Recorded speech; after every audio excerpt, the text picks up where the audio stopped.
Mini Crate is a monthly release for a single miniature. In this case, it is the Legends of the Five Rings series, and this is number 4 of 6. I have watched these for a little bit, which in this case can be a bad thing. Which brings me to the elephant in the room. Exclusivity. These minis are hyper exclusive. They are available up to a deadline, and then the number produced is based on those orders. If there are any produced over the orders, they don't go into a store or anything like that. After that moment, the molds are destroyed. If you're looking at this vid 6 months from release, this mini is long gone.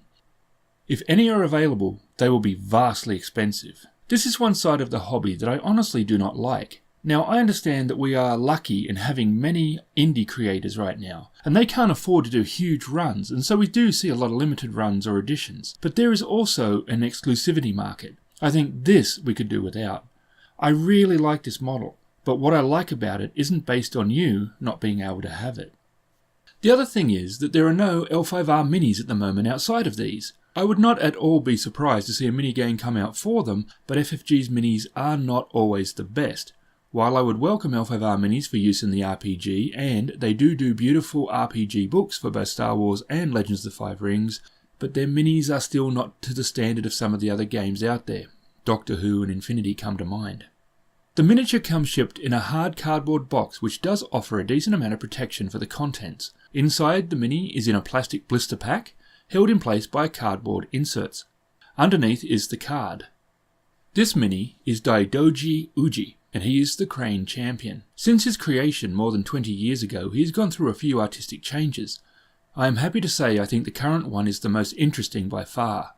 He was a little bland at creation, he just didn't have any character. Then he went a bit floofy in the middle with the addition of lots of crane feathers on his armour. But now he has the right feel. He is a deadly opponent, and the mini reflects this well. It's a nice mix of armour and pose. The pose is not super dynamic, but it is functional. But it's also got implied movement, which I like. The detail is very nice. Which it has to be. For a mini that is exclusive, it has to be cool. But it's not incredible. I still think in comparison, some of the Raging Heroes minis are amazing in their detail. But I am not unhappy with what I got. I just think it could be a little better. The mini is multi-part, and it is reasonably straightforward to work out how it goes together. I do think though that if the card had the pose on it, that would have been a nice touch. If you had any doubts, that would clear it up. The card has a nice blue crane watercolour, and it is cool, but I would have liked it if Uji had been in colour. You are totally allowed obviously to paint him any way you want, but as there is a lot of detail and areas for painting, having the image as a paint guide wouldn't have been a bad idea. On the back of the card it is numbered 4 of 6, which is the placement of the mini in the series. It is not individually numbered.